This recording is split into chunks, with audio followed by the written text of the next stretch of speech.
আভাস মাল্টিমিডিয়া, সৃষ্টিতে দৃষ্টি অটুট।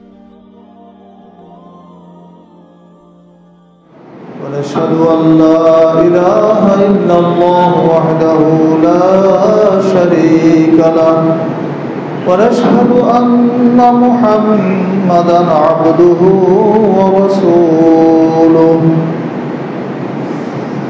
يا أيها الذين آمنوا اتقوا الله حق تقاته ولا تموتن إلا وأنتم مسلمون يا أيها الناس اتقوا ربكم الذي خلقكم من نفس واحدة وخلق منها زوجها وبث منهما رجالا كثيرا ونساء واتقوا الله الذي تساءلون به والأرحام إن الله كان عليكم رقيبا يا أيها الذين آمنوا اتقوا الله وقولوا قولا سديدا يصلح لكم أعمالكم ويغفر لكم ذنوبكم ومن يطع الله ورسوله فقد فاز فوزا عظيما أما بعد فإن خير الحديث كتاب الله وخير الهدي هدي محمد صلى الله عليه وسلم وشر الأمور محدثاتها وكل محدثة بدعة وكل بدعة ضلالة وكل ضلالة في النار. أعوذ بالله من الشيطان الرجيم. إن جهنم كانت مرصادا للطاغين مآبا لابثين فيها أحقابا لا يذوقون فيها بردا ولا شرابا إلا حميما وغساقا جزاء وفاقا إنهم كانوا لا يرجون حسابا وكذبوا بآياتنا كذابا وكل شيء أحصيناه كتابا.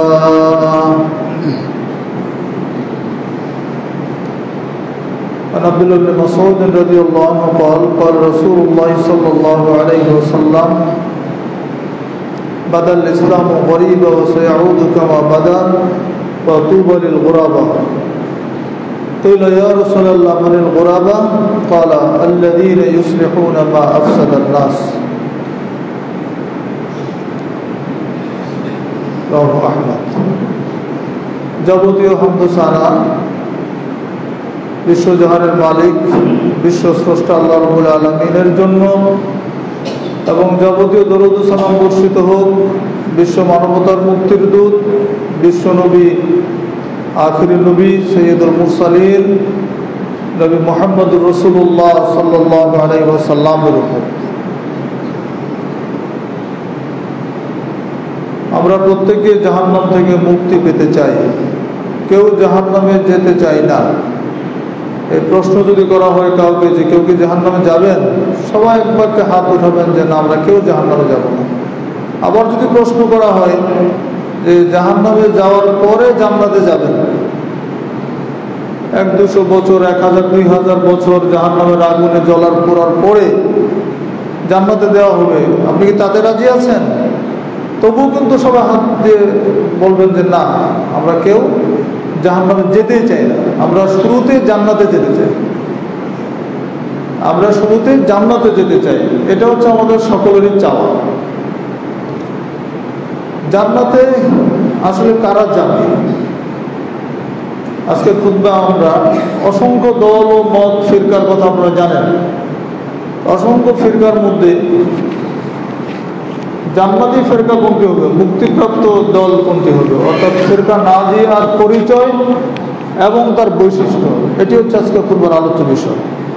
আমি আবার বলছি, ফিরকা নাজিয়ার পরিচয় এবং তার বৈশিষ্ট্য কি হবে, মুক্তিপ্রাপ্ত জামাতের, মুক্তিপ্রাপ্ত দল কোনটি হবে, পরিচয় কি, তাদের সম্পর্কে মুহাদ্দিসিনে কেরাম কি বলেছেন এবং তাদের কি গুণাবলী থাকা দরকার, যে গুণগুলি অর্জন করলে জান্নাতে যাওয়া যাবে।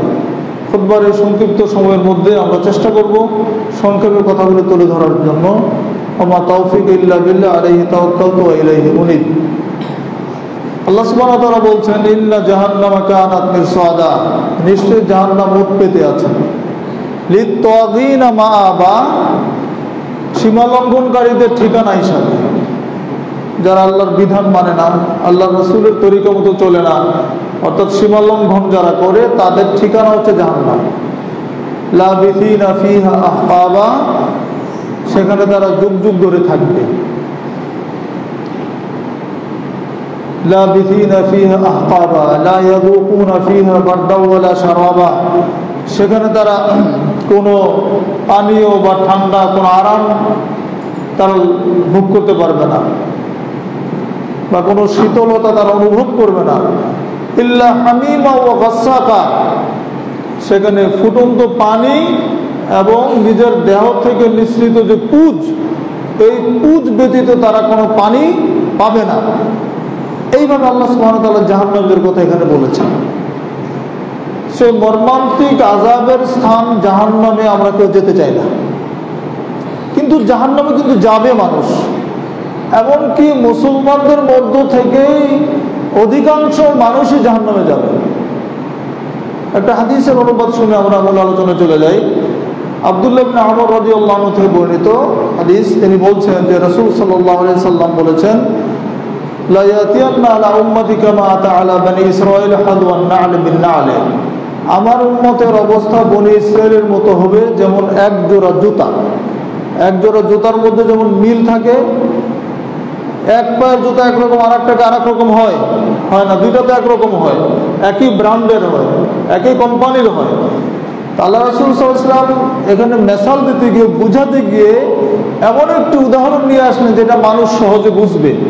দেখবেন হাদিসের মধ্যে অনেক মেসাল আছে যেগুলি আমাদের বোঝার জন্য, আমাদের যেগুলো আমরা মানে ব্যবহার করি, নিজেদের সমাজে যেগুলো চালু আছে, এইরকম কিছু বিষয়ের মেসাল কিন্তু নিয়ে আসে উম্মতকে বোঝানোর জন্য। তো রাসূল সাল্লাল্লাহু আলাইহি ওয়াসাল্লাম বললেন যে এক জোড়া জুতার যেরকম সাদৃশ্য বনী ইসরাঈলের ঠিক একই রকম সাদৃশ্য হবে আমার উম্মতের সাথে। তারপরে তিনি গিয়ে বললেন, তারপর বলেন যে ওয়া তাফতারিকু উম্মতি আলা সালাসি ওয়া সাবঈনা মিল্লাহ,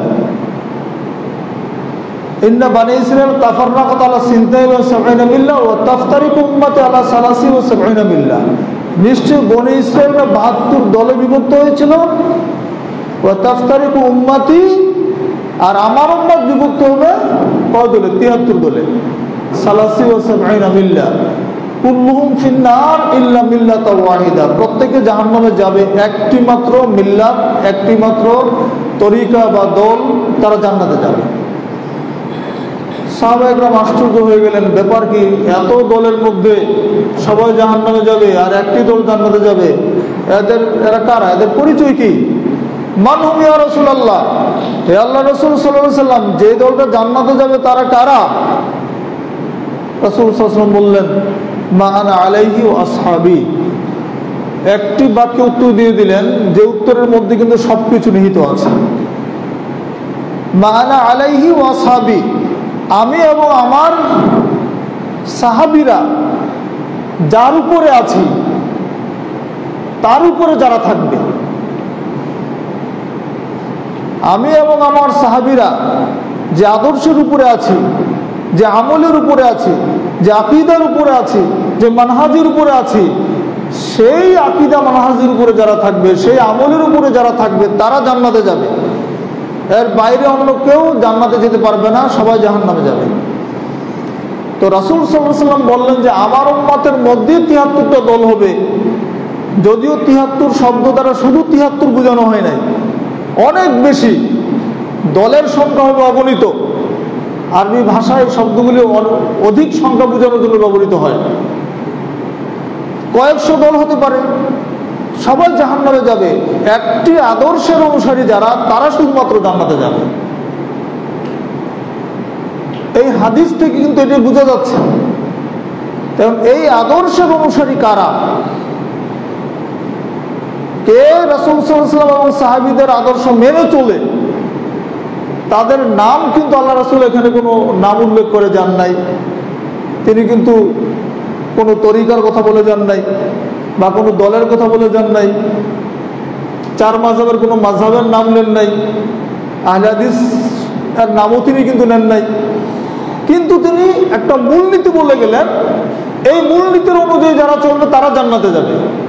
সমস্যা হচ্ছে এই মূলনীতিটা এমন একটা মূলনীতি তিনি বলে গেলেন, যে মূলনীতির উপরে টিকে থাকাটা হয় আমাদের জন্য কঠিন। এই মূলনীতি যদি আমরা ধারণ করি, তখন সমাজ, পরিবার, সমাজ, রাষ্ট্র সব জায়গা থেকে বাধা আসে আমাদের উপর। এটাই সুন্নাত, বাধা আসবে, এটাই সুন্নাত। কারণ রাসূল সাল্লাল্লাহু আলাইহি ওয়াসাল্লামের জীবনে, প্রত্যেক নবী রাসূলদের জীবনে উঠতে বাধা আসে নাই। কে বাধা দিয়েছে? নিজের ঘর থেকে বাধা আসে প্রথম।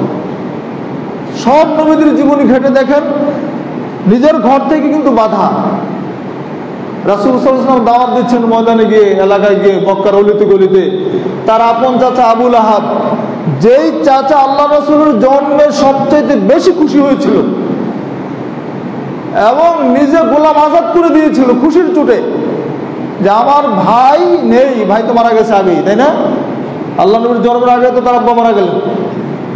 তা আমার মৃত ভাইয়ের ঘরে সন্তান হয়েছে, এর চেয়ে বড় আনন্দ আর কি? সে বংশ রক্ষা করেছে, তার চেয়ে এটা বংশীয় আনন্দ। কিন্তু আবু লাহাব তো জানতেন না যে তিনি শেষ জামানার নবী। আনন্দের চোটে মহল্লায় গিয়ে নিজে এলান করছেন, ঘোষণা করছেন সব জায়গায়। কিন্তু সেই চাচাই যখন রাসূল সাল্লাল্লাহু আলাইহি ওয়াসাল্লাম তাওহীদের দাওয়াত নিয়ে গেলেন, পিছন থেকে সে আবার গিয়ে বলছে, ইয়া আইয়ুহান নাস, হে মানুষ শুনে রাখো, তোমরা তার কথা বিশ্বাস করো না। ইন্নাহু সাদিকুন কাযযাব, এটা হচ্ছে মহা মিথ্যাবাদী, ধর্মত্যাগী। আমার এই ভাতিজার কথা তোমরা শুনবে না। আল্লাহ রাসূল বলছেন, কুলু লা ইলাহা ইল্লাল্লাহ তুফলিহুন, তোমরা বলো লা ইলাহা ইল্লাল্লাহ, তাহলে তোমরা সফলতা লাভ করতে পারবে। পিছন দিয়ে চাচা পিছনে পিছনে গিয়ে বলছেন যে তোমরা তার কথা শুনবে না, লা তাসমাউহু ইন্নাহু সাদিকুন কাযযাব, তার কথা তোমরা শোনো না। আমার এই ভাতিজাটা হচ্ছে মহা মিথ্যাবাদী, কাযযাব। আর কি সবে মানে ধর্মত্যাগী, সে আমাদের বাপদাদার ধর্ম ত্যাগ করেছে। আমরা যেই ধর্ম মানি বা যেই প্রতিমার আমরা পূজা অর্চনা করি, মুহাম্মদ সেটা করে না, কাজেই সে ধর্মত্যাগী, তোমরা তার কথা শুনবে না। আপন চাচা বাধা দিল। তো এইভাবে কিন্তু যখন এই মানহাজের উপরে আপনি আসবেন, এই তরিকার উপরে আসবেন, এই মূলনীতির উপরে আসবেন, তখন আপনি একবারে নির্দ্বিধায় থাকবেন, কোনো বাধা আসবে না, গায়ে আচরও লাগবে না, খুব আরামের শ্বশুরবাড়ির মতো আমল করে জান্নাতে চলে যাবেন, এই আশা করার কোনো অবকাশ নেই। এই আশা করা যাবে না, এটা আসতেই হবে, আসবে, এটাই স্বাভাবিক। কারণ অধিকাংশ মানুষ খারাপ, অধিকাংশ মানুষ খারাপ, কম সংখ্যক মানুষ আল্লাহর ইবাদত গুজার করে। শহীদিন মানে কম সংখ্যক মানুষ। এখন প্রশ্ন হচ্ছে, এই যে আকীদা মানহাজের উপরে যারা থাকবে, তাদের পরিচয় দিতে গিয়ে আসলে মুহাদ্দিসিনে কেরাম পরবর্তীতে নাম উল্লেখ করে গেছেন। তাদের কেন করে গেছেন? যে এই জামাতের আকীদা আমল রাসূল সাল্লাল্লাহু আলাইহি ওয়াসাল্লাম যে বলে গেলেন, মা আনা আলাইহি ওয়া আসহাবি, এই মানহাজের উপরে তাদেরকে পাওয়া যায়, এই জন্য বলেছেন। আমরা কয়েকটা উদ্ধৃতি শুনলে আমাদের কাছে ভালো লাগতে পারে যে আসলে এত বড় বড় মানুষ এই কথাগুলো বলে গেলেন, তাহলে এটাই তো ঠিক হতে পারে, তাই না? আমরা কয়েকটা উদ্ধৃতি শুনবো, তারপরে আমরা এরপরের অংশে আলোচনা চলে যাবো ইনশাআল্লাহ। আমরা যদি শুরু করে অনেক লম্বা আলোচনা, সংক্ষিপ্ত সময়ে যতটুকু সম্ভব আমরা আলোচনা করব। আমরা যদি তাবি থেকে আলোচনা শুরু করি, একবার আল্লাহ রাসূলের জামানার পরে সাহাবী, তারপরে তাবি, আমরা দুইটা কাউল এখানে পেশ করতে চাই তাবি থেকে। ইমাম শাফি রাহিমাহুল্লাহ একজন বিখ্যাত তাবি, জন্ম 22 হিজরিতে, মৃত্যু 104 হিজরিতে। তাহলে দেখেন কত বছর আগে, 22 হিজরিতে জন্ম এবং 104 হিজরিতে মৃত্যু। ইমাম শাফি রাহিমাহুল্লাহ তিনি বলছেন, লাউ ইস্তাকবালতু মিন আমরি মাস্তাকবারতু মা হাদাসতু ইল্লা মা আজমা আলাই আহলিল হাদিস। এখন যেসব ঘটছে তা আগে আমি যদি তা আগে জানতাম, মা হাদাসতু, আমি কোনো হাদিস বর্ণনা করতাম না, ইল্লা মা আজমা আলাইহি আহলুল হাদিস, যাদের উপরে, যে হাদিসের উপরে আহলে হাদিসরা ঐক্যমত হয়েছে তাদের হাদিস ব্যতীত আমি অন্য কোনো হাদিসই বর্ণনা করতাম না। অর্থাৎ সাহাবায়ে কেরাম যে হাদিসের উপরে একমত, সেটা ছাড়া আমি কোনো হাদিস বর্ণনা করতাম না। এখন যা ঘটছে তা যদি আমি আগে জানতে পারতাম। তার জীবনের শেষ পর্যায়ে তিনি এই বক্তব্য দিয়ে গেলেন। এবং তারপরে 118 হিজরিতে জন্মগ্রহণ করেছেন আব্দুল্লাহ ইবনে মুবারক রাহিমাহুল্লাহ। 118 হিজরিতে জন্ম, 181 হিজরিতে মৃত্যু আব্দুল্লাহ ইবনে মুবারক রাহিমাহুল্লাহ। তিনি বলছেন, মুক্তিপ্রাপ্ত দল কোনটা হবে, ফিরকা নাজিয়া কোনটা হবে, তাদের পরিচিতি দিকে তিনি বলছেন, হুম ইনদি আসহাবুল হাদিস, আমার নিকটে তারা হচ্ছে আহলুল হাদিস। কথা কিন্তু আমার না, একজন তাবির কথা আপনাদের সামনে বলছি। হুম ইনদি আহলুল হাদিস, আমার নিকটে তারা হচ্ছে আহলে হাদিস। তিনি আরো বলছেন, কারণ লোকদের মধ্যে আসাবতুন নাস আলা সিরাতে, লোকেদের মধ্যে তারাই সবচাইতে বেশি সিরাতে মুস্তাকিমের উপরে দৃঢ় থাকে, সহিহ আমলের উপরে তারা সবচেয়ে বেশি দৃঢ় মজবুত। এই জন্য তিনি এই কথা বলেছেন। আমল দেখে বলেছেন, নাম দেখে কিন্তু বলেন নাই। কর্মে ফল, কর্ম খারাপ হলে ফল খারাপ হবে, সাইনবোর্ড দিয়ে কিন্তু কোনো ফায়দা হবে না। আমল যদি এই মানহাজ অনুযায়ী হয়, রাসূল সাল্লাল্লাহু আলাইহি ওয়াসাল্লামের মূলনীতি অনুযায়ী হয়, তাহলে ঠিক আছে। তারপরে আসুন, ইমাম আহমদ বিন হাম্বলের নাম তো শুনেছেন সবাই, 10 লক্ষ হাদিসের হাফেজ ছিলেন ইমাম আহমদ বিন হাম্বল রাহিমাহুল্লাহ। তিনি 164 হিজরিতে জন্মগ্রহণ করেছেন ইমাম আহমদ বিন হাম্বল রাহিমাহুল্লাহ। এবং ইয়াজিদ বিন ইবনে হারুন তিনি একই কথা বলেছেন, যে কথাটা এখন বলবো। তার জন্ম হচ্ছে 118-তে এবং তার মৃত্যু হচ্ছে 217 হিজরিতে, প্রায় 100 বছর বেঁচে ছিলেন। তো ইমাম আহমদ বিন হাম্বল রাহিমাহুল্লাহ 161-তে জন্ম এবং 234-এ তার মৃত্যু হিজরি। তিনি বলছেন, ইনলাম ইয়াকুনু আসহাবাল হাদিস ফালা আদরি মানহুম, যদি তারা আহলে হাদিস না হয় তাহলে আমি জানি না তারা কারা। কত কঠিন কথা দেখেন। ইমাম আহমদ বিন হাম্বল রাহিমাহুল্লাহর মতো একজন ইমাম, যিনি ইমাম, এমন ইমাম যার 10 লক্ষ হাদিসের হাফেজ ছিলেন তিনি, এবং ইমাম বুখারী রাহমাতুল্লাহ আলাইহির উস্তাদ ছিলেন তিনি বলছেন, এই নাজাতপ্রাপ্ত দলটি যদি আহলে হাদিস না হয় আমি জানি না তারা কারা।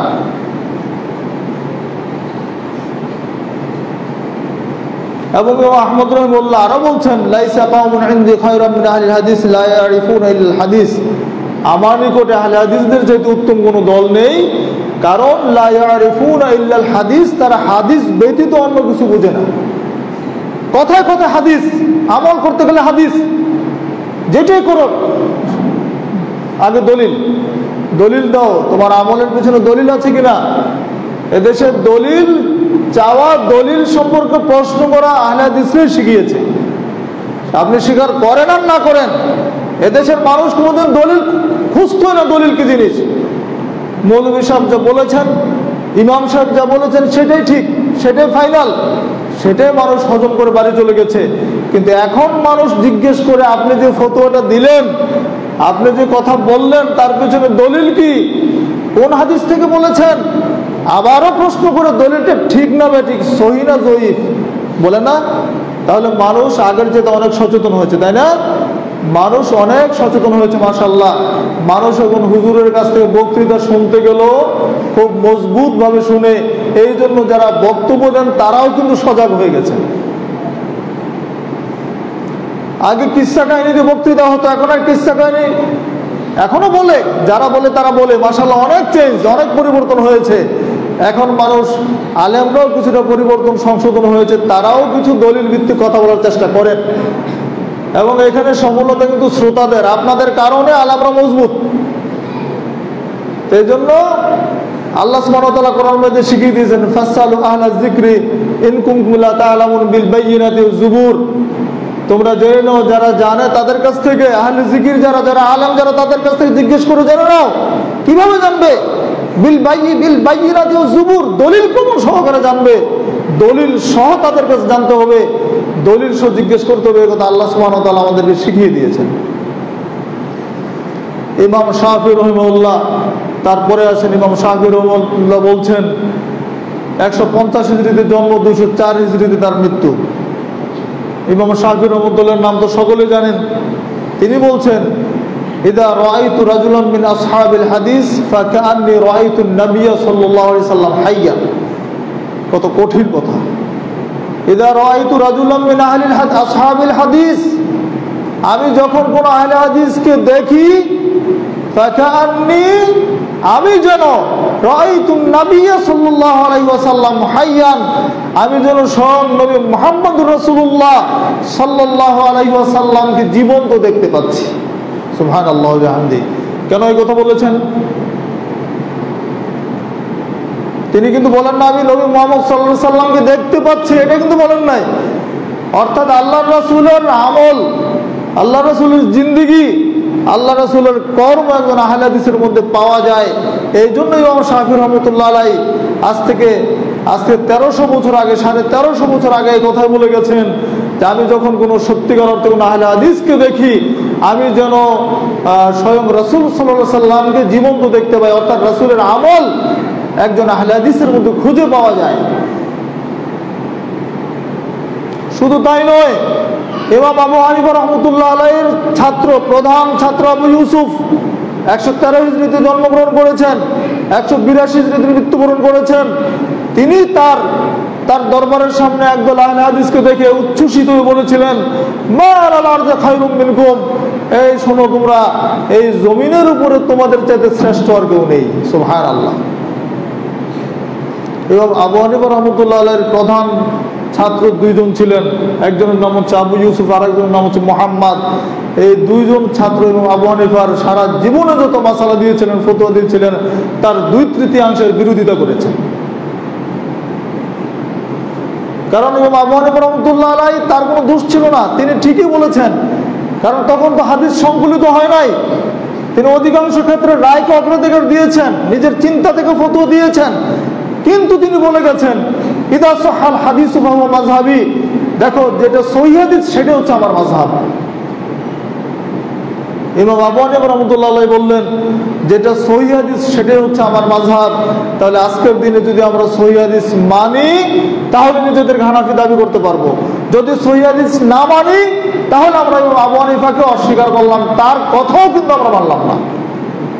তিনি বললেন সহিহ হাদিস মানতে হবে। তাহলে সত্যিকার অর্থে যারা সহিহ হাদিস মানবে, তারা নিজেদেরকে হানাফি দাবি করলেও ভুল হবে না। কারণ তারাই ইমাম আবু হানিফার নির্দেশ মানছেন। কারণ তিনি বলে গেছেন, আমি যে ফতোয়া দিচ্ছি সেটা সহিহ হাদিসের সাথে মিলিয়ে দেখবে। তিনি তার ছাত্র ইয়াকুবকে বলেছিলেন, ওয়াইকা ইয়াকুব লা তাকতুব আন্নি, তোমরা আমার কাছ থেকে কিছু লিখে নিবে না, কেননা আমি আজকে যে ফতোয়াটা দেই কালকে সেটা পরিবর্তন করি, কালকে যে ফতোয়াটা দেই তার পরদিন সেটা পরিবর্তন করি। কাজে লিখে নিলে এটা স্থায়ী হয়ে যাবে, স্থায়ী তোমরা করবে না। এই জন্য আবু হানিফা রাহমাতুল্লাহ আলাইহি লিখতে নিষেধ করেছেন। সেই জন্য এবং আবু হানিফা রাহমাতুল্লাহ আলাইহি তিনি একজন বিখ্যাত ইমাম ছিলেন। তিনি আমাদেরকে রাসূল করিম সাল্লাল্লাহু আলাইহি ওয়াসাল্লামের হাদিসের কাছে মাথা নত করার জন্য বলে গেছেন, হাদিস মানার নির্দেশ তিনি আমাদেরকে দিয়ে গেছেন। ইমাম শাফি রহমতুল্লাহ আলাই একই কথা বললেন, ইমাম আবু ইউসুফ একই কথা বললেন। তারপরে যদি আমরা আরও সামনে চলে আসি, ইবনে কাসির রহিমাহুল্লাহ, আধুনিক জামানায় যদি চলে আসি, আমরা আরও পিছনে অনেক কৌল আছে যেগুলো বলা যায়, সময়ের সংক্ষেপের কারণে আমরা সবগুলো বলতে পারছি না, গুরুত্বপূর্ণ দু একটি বলে দিলাম। ইমাম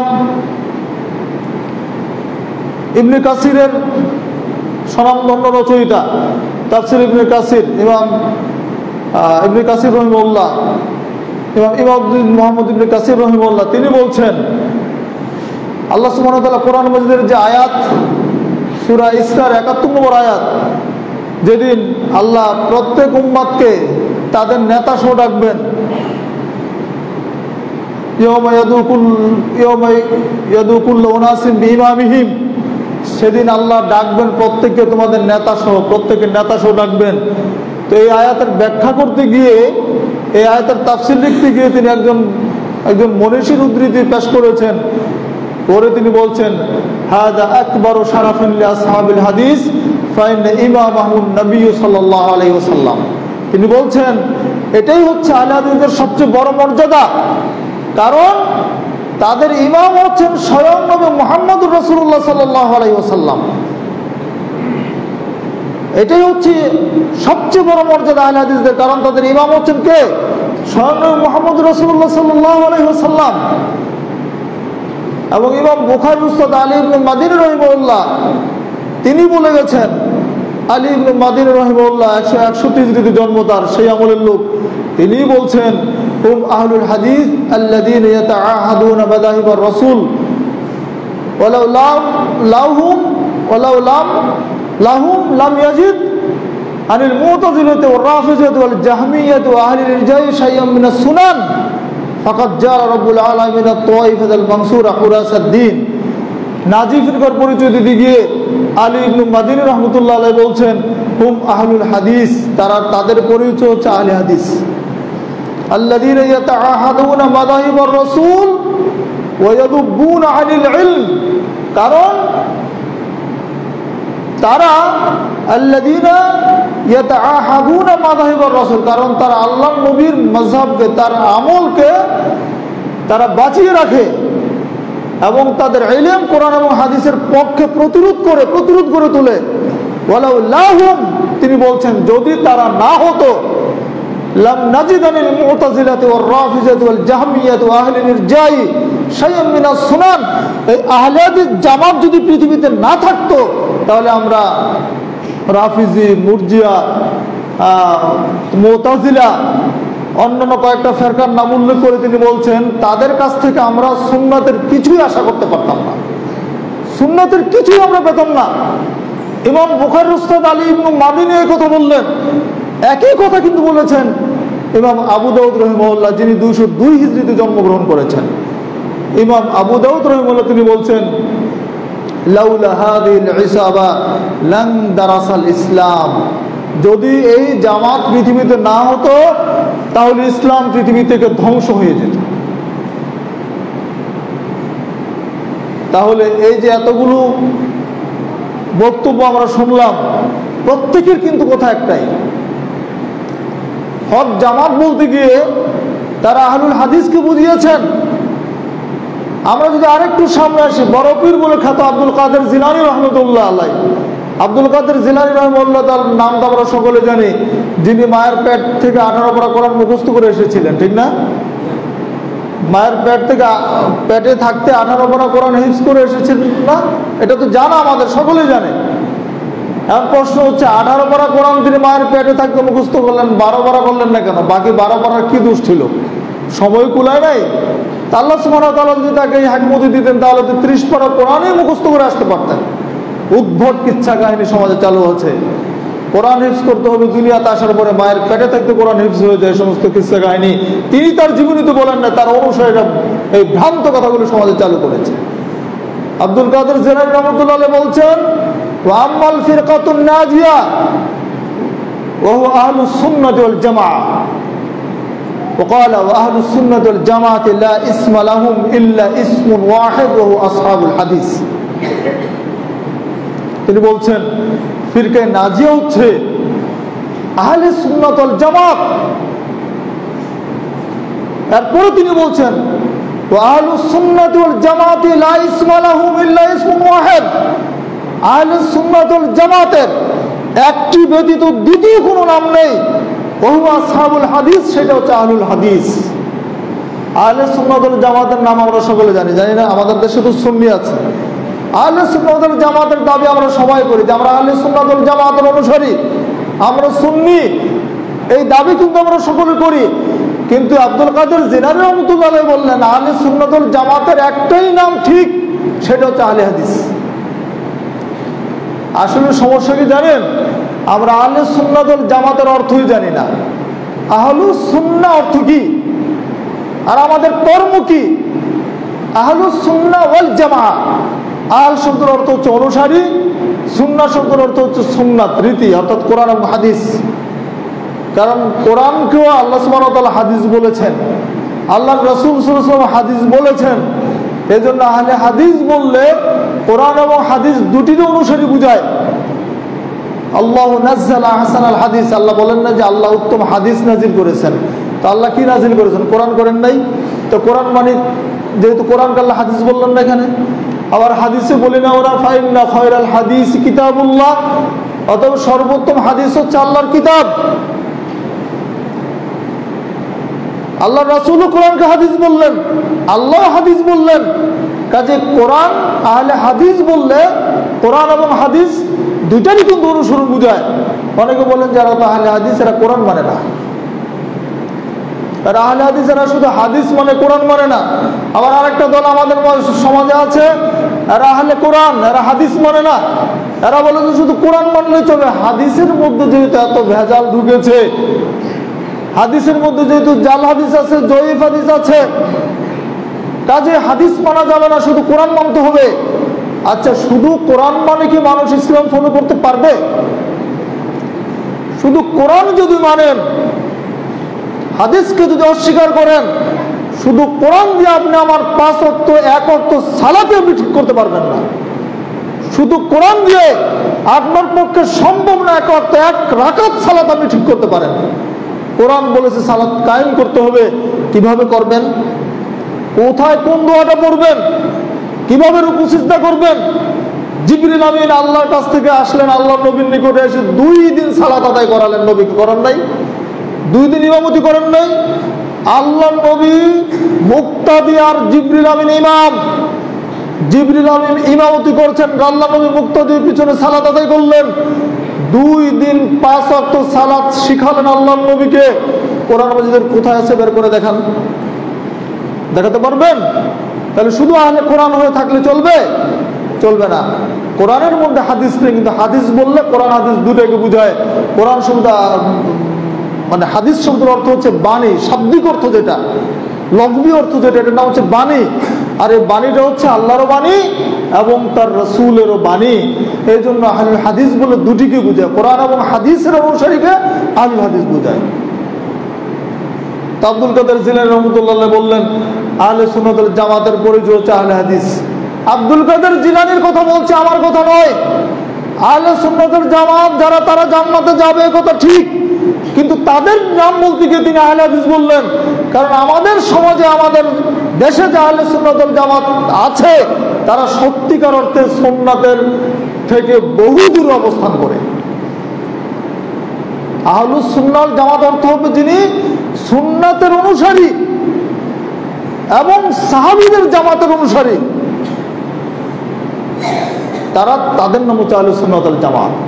কাজে এই মানদণ্ড যদি আমরা বিচার বিশ্লেষণ করি, তাহলে আমরা কতটুকু সুন্নাতের অনুসরণ করেছি, আমরা কতটুকু হাদিস মেনে চলি। আমরা তো আমাদের হুজুরদের কথা শুনি, আমাদের পীর সাহেবদের কথা শুনি, আমাদের বুজুর্গের কথা শুনি, আমাদের মুরব্বীর কথা শুনি। ঠিক তাকের মধ্যে সহিহ বুখারী আছে, সহিহ মুসলিম আছে, খুলে দেখি না কোনোদিন। সালাত অধ্যায়টা, আজান অধ্যায়টা কোনোদিন খুলে দেখি নাই। আল্লাহর নবী কিভাবে সালাত আদায় করেছিলেন, কিভাবে তিনি রুকু সুজুদ করেছেন, কোন সময় তিনি সালাত আদায় করেছেন, কোথায় তিনি কোন দোয়াটা পড়েছেন, কখনো খোলার প্রয়োজন মনে করি না। শুধু তাকিয়ে থাকি যে হুজুর কি বলেছেন সেটাই ঠিক। আর যত সব নজর নিয়ে হুজুরের পকেট ভারী করা হচ্ছে, সত্যিকার তো মানুষ ঠকছে, সঠিক ইসলাম থেকে দূরে সরে যাচ্ছে। এই জন্য ফিরকে নাজিয়ার একটা পরিচয় দিতে গিয়ে মুহাদ্দিসিন ইকরাম আহলে হাদিস শব্দটা এনেছেন। এটা আমাদের নিজেদের তৈরি করা কোনো শব্দ নয়, আমরা নিজেরাই কথা বলছি না। তাবি থেকে শুরু করে নিয়ে আধুনিক জামানা পর্যন্ত অনেক মুহাদ্দিস এই নামটা বলে গেছে।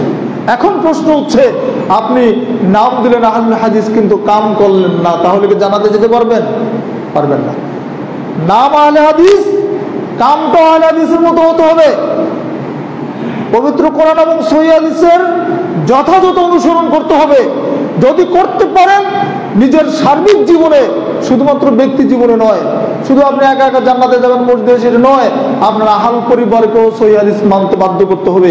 আপনার সমাজের নিকটে দাওয়াত পৌঁছে দিতে হবে। শিরক বিদআতের বিরুদ্ধে তাদেরকে সজাগ করতে হবে। আকীদা মানহাজের কথা তাদের সামনে উপস্থাপন করতে হবে। তাদেরকে ভ্রান্ত আকীদা থেকে সহিহ আকীদা আনার জন্য আপনার সার্বিক প্রচেষ্টা নিয়োজিত করতে হবে। এটা আপনার দায়িত্ব আল্লাহর পক্ষ থেকে। কিন্তু এইখানে আপনি যদি দায়িত্ব পালন না করেন, আপনি একা জান্নাতে যাবেন এই চিন্তা করবেন না। সম্মানিত দিনী ভাইয়েরা, ফিরকা নাজিয়া অন্তর্ভুক্ত যারা হবে তাদের 1 নম্বর বৈশিষ্ট্য হবে তারা সংস্কারক হবে। সংস্কারক হতে হবে। আব্দুল্লাহ মাসউদ রাদিয়াল্লাহু আনহু বর্ণিত, তিনি বলছেন, বাদাল ইসলামু গারিব ওয়া সায়াউদু কামা বাদা ফাতুবালিল গুরাবা। ইসলাম শুরু হয়েছে অল্প কিছু মানুষ দিয়ে, ইসলামের যাত্রা শুরু হয়েছে। ওয়া সায়াউদু কামা বাদা, আবার ফিরেও যাবে ঠিক ওই অবস্থায়। ফাতুবালিল গুরাবা, নবী বললেন এই অল্প সংখ্যক মানুষের জন্য সুসংবাদ। কইলা ইয়া রাসূলুল্লাহ মানিল গুরাবা, হে আল্লাহর রাসূলের গুরাবা কারা? যাদের সম্পর্কে আপনি বলছেন, সুসংবাদ দিচ্ছেন, এদের মানে এরা কারা, এদের পরিচয় কি? তখন রাসূল সাল্লাল্লাহু আলাইহি ওয়াসাল্লাম একটা বাক্য বলে দিলেন, আল্লাযীনা ইউসলিহুনা মা আফসাদান নাস। এই সুসংবাদপ্রাপ্ত মানুষ যারা, গোরাবা যারা, তাদের পরিচয় হচ্ছে তারা ইসলাহ করে, সংশোধন করে। আল্লাযীনা ইউসলিহুনা, কিসের সংশোধন করে? মা আফসাদান নাস, মানুষ যেগুলোকে নষ্ট করে দিয়েছে। ইসলামের ক্ষতি করেছে কারা? ফেরেশতারা এসে? কারা মানুষ করে নাই? আলেম ওলামারা করে নাই? তারাই তো করেছে। এরা মৌলবী সাহেব, তারাই তো করেছে। সাধারণ মানুষ কি জানে কোনটা শিরক কোনটা বিদআত? সাধারণ মানুষকে কবর পূজারি বানিয়েছে আলেমরা। সাধারণ মানুষকে পীর পূজারি বানিয়েছে দেশে এক শ্রেণীর আলেম, পেট পূজারি আলেম। তারাই সাধারণ মানুষকে মুসলমান থেকে মুশরিকের কাতারে নামিয়ে দিয়েছে, মিথ্যা ফতোয়া দিয়ে ভ্রান্ত আকীদা প্রচার করে করে। নবী বললেন কি? জান্নাতে যারা যাবে তাদের 1 নম্বর বৈশিষ্ট্য হবে আল্লাযীনা ইউসলিহুনা মা আফসাদান নাস, তারা ইসলাহ করবে, সংশোধন করবে মানুষ যেগুলো নষ্ট করে দিয়েছে। সমাজ সংস্কার করতে হবে, দাওয়াত দিতে হবে মানুষের কাছে, মানুষের কাছে যেতে হবে দিন নিয়ে। আল্লাহ নবী সাহাবারা মানুষের কাছে গিয়েছিলেন হজের মৌসুমে, তাবুতে তাবুতে গিয়ে গিয়ে আল্লাহ নবী দাওয়াত দিয়েছেন। সেইখান থেকে আবিষ্কার হয়েছিল 6 জন, আসাদ বিন জুরায়র নেতৃত্বে 6 জনের কাফেলা। তারপরের বছর হয়েছে 75 জন, তারপরে বছর হয়েছে 72, তারপরের বছর 12 জন, তারপরের বছর 75 জন। তারপরে আল্লাহ নবী মদিনায় হিজরত করলেন। আল্লাহ মদিনায় হিজরতের ক্ষেত্র তৈরি করে দিলেন। এমনি ঘরে বসে শুধু যদি আল্লাহ রাসূল সাল্লাল্লাহু আলাইহি ওয়াসাল্লাম যদি মক্কাতে বসে আল্লাহর ইবাদত করতেন, সারা দিন রাত 24 ঘন্টা যদি তাসবিহ পড়তেন, তাহলে মক্কার কুরাইশরা তার বিরোধিতা করতো না? করতো? আবু জাহেল আবু লাহাবরা বিরোধিতা করতো না। কারণ তিনি যখন ঘর থেকে বেরিয়েছেন, সমাজ সংস্কার জন্য ময়দানে ঝাঁপিয়ে পড়েছেন, প্রচলিত রসম রেওয়াজের বিরুদ্ধে কথা বলেছেন, বাপদাদার আচরিত ধর্মের বিরুদ্ধে কথা বলেছেন, মূর্তি প্রতিমার বিরুদ্ধে কথা বলেছেন, তখন তাদের আর গায়ে সয় নাই, সহ্য করতে পারে নাই। তখন মুহাম্মদ সাল্লাল্লাহু আলাইহি ওয়াসাল্লামের বিরুদ্ধে তারা খড়গহস্ত হয়েছে, তার বিরুদ্ধে মিথ্যা অপবাদ দিয়েছে। 15টি মিথ্যা অপবাদ আল্লাহ নবীকে দেওয়া হয়েছে। আল্লাহ নবীকে বিস্ফোরণ করে হত্যা করার চেষ্টা করা হয়েছে। আল্লাহ নবীর উপর জাদু করা হয়েছে। তার ক্ষতি করার জন্য অনেক ষড়যন্ত্র নবীর উপর দিয়ে হয়েছে। কারণ একটাই, তিনি ঘরে বসে আল্লাহর ইবাদত করেন নাই, তিনি সমাজ সংস্কারের জন্য ময়দানে ঝাঁপিয়ে পড়েছিলেন। সম্মানিত দিনী ভাইয়েরা, জান্নাতে যেতে হলে সমাজ সংস্কার করতে হবে। ফিরকা নাজিয়ার আরেকটি বৈশিষ্ট্য হলো তারা যে কোনো মূল্যে সুন্নাত ধরে থাকবেন, কখনো বিদআত করবেন না। সময় নেই, আমি হেডলাইনগুলো বলে দিচ্ছি। যারা নাজি ফিরকার অন্তর্ভুক্ত হবেন, জান্নাতে শুরুতে যেতে চান, জাহান্নামের আগুনে পুড়ে নয়, প্রথমে জান্নাতে যারা যাবেন তাদের 1 নম্বর বৈশিষ্ট্য, তারা সংস্কারক হবেন। 2 নম্বর বৈশিষ্ট্য হচ্ছে তারা আকীদার ক্ষেত্রে মধ্যপন্থী হবেন, চরমপন্থী হবেন না, শৈথিল্যবাদী হবেন না, খারিজিদের মতো হবেন না, মুরজিয়াদের মতো হবেন না। এটাও ঠিক ওটাও ঠিক বলবেন না, আবার পান থেকে চুন খসলে কাফের বলে ফতোয়া দিবেন না, মধ্যপন্থী অবলম্বন করবেন। 3 নম্বর গুণ হচ্ছে আল্লাহ এবং আল্লাহ সম্পর্কে কোরআন এবং হাদিসের মধ্যে যা আছে তার প্রকাশ্য অর্থের অনুসরণ করবেন। আল্লাহ সম্পর্কে, তার নবী সম্পর্কে আকীদা যেটা সহি সেটা গ্রহণ করবেন, ভ্রান্ত আকীদা গ্রহণ করবেন না, অযথা যুক্তির আশ্রয় নেবেন না। আল্লাহ সম্পর্কে আল্লাহ যে কথা বলেছেন সেটাই মেনে নেবেন। আল্লাহর আকার আছে, আল্লাহর হাত পায়ের কথা হাদিসে আছে, চেহারার কথা আছে, চোখের কথা আছে, সবই আল্লাহর আছে। আল্লাহ আরশের সমাসীন এই কথা হাদিসে আছে। আল্লাহ সুবহানাহু ওয়া তাআলা কোরআন মাজিদেই বলেছেন সব কিছু মেনে নিতে হবে, কিন্তু লাইসা কামিসলি শাইউন, তার কোনো তুলনা করা যাবে না। আল্লাহ বলে দিয়েছেন তার কোনো মেসাল চলবে না, আল্লাহ আল্লাহর মতো। ইমাম মালিক রাহমাতুল্লাহ আলাইহি বলছেন আল্লাহ আরশে কিভাবে আছে? আরশে কি তিনি বসে আছেন, না শুয়ে আছেন, নাকি হেলান দিয়ে আছেন? এটা বলা যাবে? ইমাম মালিক রাহমাতুল্লাহ বলছেন আল ইস্তিওয়া মালুমুন ওয়াল কাইফু মাজহুল। আল্লাহ সুবহানাহু ওয়া তাআলা আরশে আছেন এটাই জানা যায়, ওয়াল কাইফু মাজহুল, তার কাইফিয়ত আমরা জানি না, তিনি কিভাবে আছেন এটা আমরা জানি না। ওয়াল ঈমানু বিহি ওয়াজিবুন ওয়াস সুআলু আনহু বিদআতুন, এই কথার উপরে ঈমান আনা হচ্ছে ওয়াজিব। আল্লাহ আরশে আছেন, আকার হিসাবে আরশে আছেন, এর কথার উপরে ঈমান আনতে হবে, এটা ওয়াজিব। কিন্তু এই বিষয়ে প্রশ্ন করা হচ্ছে বিদআত। প্রশ্ন করার দরকার নেই, আল্লাহ কিভাবে আছেন, আল্লাহ আছেন। সম্মানিত দিনী ভাইরা, তারপরে 4 নম্বর বৈশিষ্ট্য হচ্ছে ফিরকা নাজিয়ার অন্তর্ভুক্ত যারা হবেন তারা জামাতবদ্ধভাবে সংগ্রাম করবেন, কখনো বিশৃঙ্খলা, উদ্যত বিশৃঙ্খলা সৃষ্টি করবেন না। 5 নম্বর হচ্ছে কুফর ও কুফরি শক্তির বিরুদ্ধে তারা খুব কঠোর হবেন, বাতিল আকীদার বিরুদ্ধে তারা কঠোর হবেন, কিন্তু আচরণ নম্র হবে, আচরণ সুন্দর হবে, আকীদা মজবুত হবে। যাকে তাকে শুধু কাফের বলে দিবেন, অমুককে বিদাতি বলবেন, গালিগালাজ করবেন না, মানবেন না। আকীদা মজবুত কিন্তু আচরণ সুন্দর। নিজেদের মধ্যে রহম দিল হবেন। মুহাম্মাদুর রাসূলুল্লাহ ওয়াল্লাযীনা মাআহু আশিদ্দাউ আলাল কুফফার ওয়া রাহমাউ বাইনাহুম। আল্লাহ সুবহানাহু ওয়া তাআলা বলে দিয়েছেন মুহাম্মদ সাল্লাল্লাহু আলাইহি ওয়াসাল্লাম তার অনুসারীদের সম্পর্কে কাফেরদের ব্যাপারে কঠোর, কিন্তু নিজেদের মধ্যে রহম দিল, মায়া মহব্বতের সম্পর্ক থাকবে। আর 5 নম্বর হচ্ছে তারা, এটা 5 নম্বর। 6 নম্বর হচ্ছে তারা সুন্নাত, যে কোনো মূল্যে সুন্নাত ধারণ করবেন। একটা ছোট্ট হাদিস শুনেন, ইন্নামি ওরাইকুম জামানা সাবরিল মুতামাসসিক ফিহি আজরু 50 শাহীদাম মিনকুম। রাসূল সাল্লাল্লাহু আলাইহি ওয়াসাল্লাম বলেছেন শেষ জামানায় এমন এক পরিস্থিতি হবে, আমার একটা সুন্নাতকে ধারণ করার মর্যাদা হবে 50 শাহীদাম মিনকুম, তোমাদের সময়ের 50 জন শহীদের সমান হবে আখিরি জামানায় একটা সুন্নাত পালন করার মর্যাদা। সুবহানাল্লাহ বলেন। এই জামানায় যদি একটা সুন্নাত পালন করে, তাহলে আল্লাহ নবীর জামানায় যারা শহীদ হয়েছিল জিহাদ করে, তাদের 50 জনের যত মর্যাদা, এই শেষ জামানায় একটা সুন্নাতের মর্যাদা তত বেশি। সুবহানাল্লাহ। তাহলে ফিরকা নাজিয়ার অন্তর্ভুক্ত যারা হবেন তারা কখনো সুন্নাত ছাড়বেন না, বিদআত গ্রহণ করবেন না। আর 7 নম্বর হচ্ছে তারা সম্মিলিতভাবে হাবলুল্লাহকে ধারণ করবেন, আল্লাহর রজ্জুকে। ওয়াতাসিমু বিহাবলিল্লাহি জামিআ ওয়া লা তাফাররাকু। আল্লাহ বলছেন তোমরা সম্মিলিতভাবে আল্লাহর রজ্জুকে ধারণ করো, আল্লাহর বিধানকে তোমরা ধরো, সম্মিলিতভাবে ঐক্যবদ্ধভাবে। যারা নাজিফের অন্তর্ভুক্ত হবে তারা আকীদা আমলে এক হবে, ঐক্যবদ্ধভাবে তারা সমাজ সংস্কারের জন্য কাজ করে যাবে। রাসূল সাল্লাল্লাহু আলাইহি ওয়াসাল্লাম বলছেন মান আরাদা বুহাদাল জান্নাহ ফালিয়ালজামিল জামা, যে ব্যক্তি জান্নাতের মাঝখানে থাকতে চাও সেজন্য জামাতবদ্ধ জীবন যাপন করে, বিচ্ছিন্ন যেন না হয়। কারণ একা একা দাওয়াত দেওয়া যায়, কিন্তু সমাজ সংস্কার করতে গেলে ঐক্যবদ্ধ শক্তির প্রয়োজন হয়। সম্মানিত দিনী ভাইরা, আসুন আমরা ফিরকা নাজিয়ার অন্তর্ভুক্ত হওয়ার জন্য চেষ্টা করি। যে বৈশিষ্ট্যগুলো আমরা শুনলাম সেগুলো নিজেদের মধ্যে বাস্তবায়নের চেষ্টা করি। আর যে সুন্দর সুন্দর কথাগুলি, কাউলগুলি শুনলাম নাজি ফিরকা সম্পর্কে, আসুন আমরা তাদের অন্তর্ভুক্ত যেন হতে পারি, সত্যিকার অর্থে যেন আমরা কোরআন এবং সহিহ হাদিস মানতে পারি। আল্লাহ রাব্বুল আলামিন যেন আমাদেরকে সে তৌফিক দান করেন। আমিন। আকুলু কাউলি হাযা ওয়া আস্তাগফিরুল্লাহ লি ওয়া লাকুম ওয়া লিসাইরিল মুসলিমিন।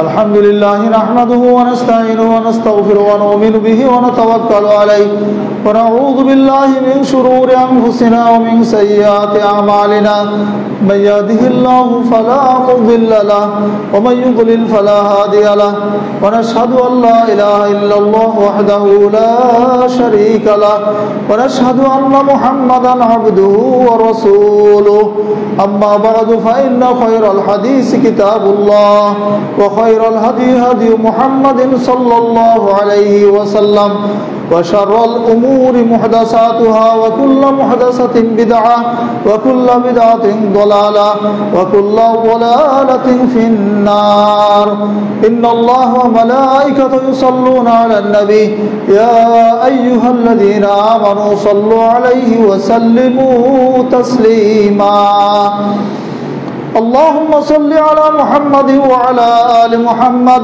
كما صليت على إبراهيم وعلى آل إبراهيم إنك حميد مجيد اللهم بارك على محمد وعلى آل محمد كما باركت على إبراهيم وعلى آل إبراهيم إنك حميد مجيد اللهم انصر من نصر دين محمد واجعلنا منهم واخذل من خذل دين محمد ولا تجعلنا منهم اللهم أعز الإسلام والمسلمين واخذل الكفرة والفجرة والمبتدعة والمشركين عباد الله رحمكم الله إن الله